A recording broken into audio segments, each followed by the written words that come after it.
everybody, Backyard Bullion here, and a warm welcome to you all joining me for another Precious Metal Ramble. Now, making sure that the silver that you've got in your stack, or if it's jewellery as well, is genuine is a very important thing to do.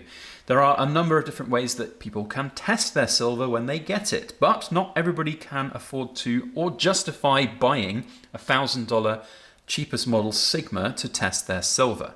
So there are other methods that one can employ, and I'm going to primarily be focusing today on a specific gravity test to test the density of the metal and make sure that this bracelet here, is it real or is it fake? Have a guess down in that comment section right now. What do you think about this bracelet? There's no doubting that it looks very pretty and it's very attractive looking indeed. And it's got a little mark, is this the right way up? Yes, I think it is. It's got a little mark inside it that says 999. How cool is that? However, it's starting to raise some alarm bells for me. Now, this is not mine. I didn't buy this, but it was bought by one of my subscribers. And he got in touch to say, can I look at it and can I test it for him? As soon as he sent me photos of it, I was immediately a little bit skeptical, as I would think most of you in the comment section would be as well. So first thing to say, educate yourself about silver. It's really not very difficult to do, and silver is something that we all love and that we can get to grips with. The first thing that I would say is any piece of jewelry that is made out of 999 fine silver is already something to be a little bit skeptical of. There's a reason why 999 fine silver is not a very commonly used metal when it comes to jewelry, and that reason is silver is incredibly malleable. Now, having worked with plenty of silver in my time, I can tell you that this, if it was made of 999, would bend super easy, and I'm putting some pretty hard forces into this right now. And first of all, you can see it stretching and then it's snapping back. So I'm not even bending it past its, as a scientific phrase for it, the malleability coefficient or something. So first up, that's a big alarm bell for me. Second, it's not hallmarked. Now, hallmarking is a legal requirement here in the United Kingdom, and jewelry makers and most jewelers out there, or sort of silversmiths, will, worth their salt anyway, will take that quite seriously, because selling something that you advertise as silver that is not silver, that hasn't got a hallmark, is a criminal offence. So that is something to definitely factor in. That's one of the reasons why I hallmark all of my silver. I don't have to all of the time for bars, but I choose to because I think it's an added layer of protection for the consumers as well as myself as a seller. And this doesn't have a UK hallmark, it's just somebody's stamped 999 on it. So what can we do to ascertain whether it's genuine or not? So the first thing, I don't have one here to hand, but first thing to do is get a magnet out and see if it's magnetic. And this is not magnetic, so that's the first sort of step, that it's maybe not actually fake, it could be real. But lots of metals out there are not magnetic, like copper and brass and various others as well. So that's something not to just give you a bit of false hope.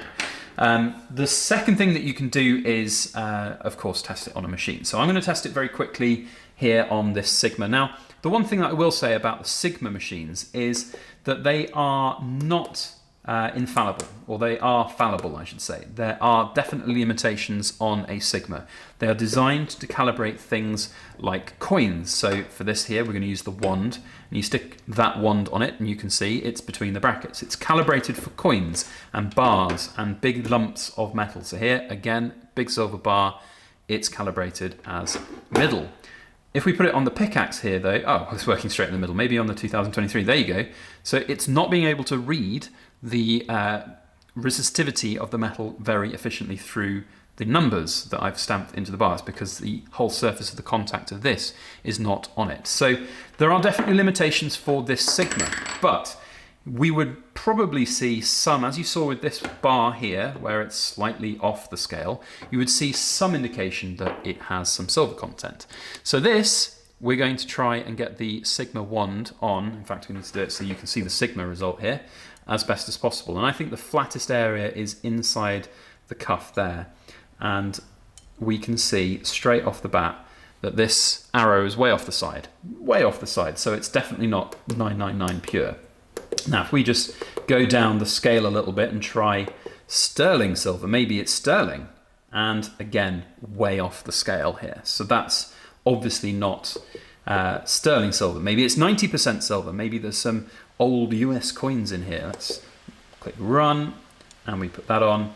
And that's starting to get a little bit of a reading on there. But that doesn't mean it's 90% silver by any stretch. It just means we're getting closer down the specific gravity table to something that might be a bit more appropriate. So sigmas are good, but they're really not the best thing in the world to be testing things like this, which are jewelry. The best test, and this is why I'm not really focusing on any of the other tests in this video, the single best test that you can do for things like this, which are not hollow and have pretty decent sort of edges that will fill gaps when you submerge in water, is a specific gravity test. So silver has a density of 10.49 grams per cubic centimeter or something. I'll have a look up online and make sure I've got that test right. But it's basically 10.49 is the answer for silver. Sterling silver is 10.23, and then it will go down depending on the alloy of what's in there. And it's a very easy test to do. All you need to do first up is weigh the item that you're looking to test. And in this particular case, 26.25 grams. The next thing you do is a little bit tricky. You need to basically suspend the piece of silver in water. Now, this is just a home test. It's not in a sort of clinical laboratory setting. So things to consider. Using distilled water is the best thing to do. It's meant to be as pure water as you can get. And of course here for this example, I'm using some dental floss, but you've got to factor in that there's a little bit of additional volume and weight that's coming from that dental floss. But for the home test remedy, this is almost as good as you're going to get. And what you want to do is suspend it in the water and have it so that it's not touching the sides and ideally not moving much either. So there we have pretty much, you know, it's moving a little bit, but we're seeing readings hovering around 3.11. There we go. I think that's pretty perfect in there. So once that's done, you can take it out of the water. You'll notice the scales aren't zeroed anymore. That's just because we've taken some water out that was on this when it came out. So 3.11 there is the second number. So 3.11. And what you do is you divide the top number by the bottom number. Pretty simple to do, very easy maths, nothing scary about it at all. And if we go 26.25 divided by 3.11, we get an answer of 8.44. So 8.44. That is a long way away from silver at 10.5. And if you remember, sterling silver, 10.25. So definitely some distinct differences there in that.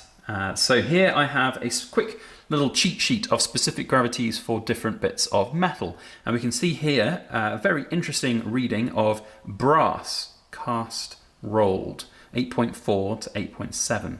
So I think this little bracelet here is made out of cast and rolled brass.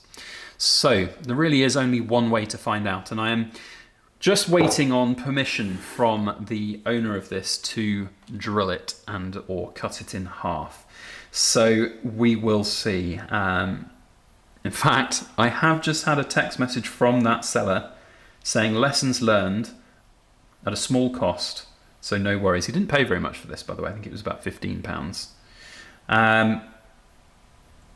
He doesn't even want the bangle returning to him. So I said to him he could return it through eBay and he could probably get all of his money back. But when he's contacted the seller, the eBay says that they would like it returned themselves so that they can have it tested. He is concerned, however, that they're just going to put it back on eBay and sell it again to another unsuspecting person. So he would rather have this as something to educate people out there. So I guess we're going to drill this and cut it in half and see what it looks like inside. So give me a moment, I'll be back and we'll cut this open and see what it looks like. Right, we are back and we have got everything ready to get this tested and looked at. So here's something to show you as well. This is a silver heart that I made and it didn't come out as particularly nice as I wanted to do, so I chopped it in half. And that's what silver looks like when you've chopped it in half. Silver all the way through, nice and pure and beautiful. Now, granted, this is quite thin, so we might not see those kind of details there, I suppose, but we shall at least see. Now, how's the best way of doing this? Probably like that, and then if we go like so, I think that's going to pretty much be okay. Got my little hacksaw out, and here we go. We're going to saw this and see what comes out. just realised you guys probably can't see that. There we go, that's a bit better. Ha ha ha, straight off we can see something that ain't silver. So there you can see that is definitely a bronzy colour. There is most certainly not silver content in that. Well, I mean, we've committed now, haven't we? So let's go all the way through it.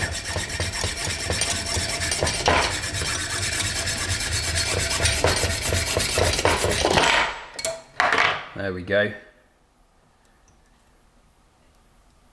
That is very, very much not silver. So hey, you know, definitely seeing some issues with this bangle, more the fact that it's been cut in half now. But there you go. That is the destruction of a fake silver bangle. There we go, get that open. And it's just one of those sad things, unfortunately, that happens. Do you know what's really interesting is that the lighting in here is making this look less bronze than it actually should be, but it is most certainly bronze. Look, we can try the drill method now as well. So this is, of course, a pretty destructive method of testing things. So, you know, if you are testing things like a silver coin or a bar or something, then do factor in that it is going to be a bit difficult. So here we go.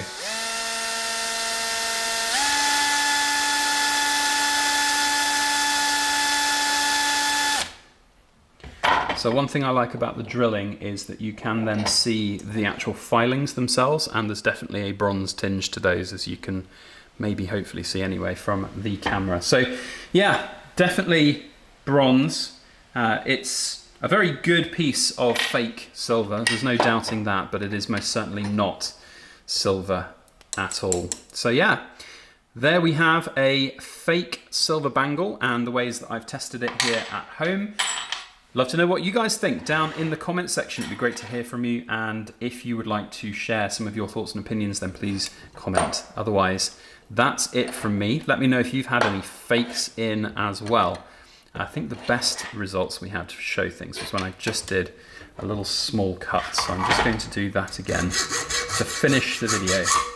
There we go. We can see the lovely bronze colour shining through there. So yeah, there we have a fake bangle. Thanks all for watching. We'll see you on the next one. As always, please make sure that you like, share, comment, and subscribe for more.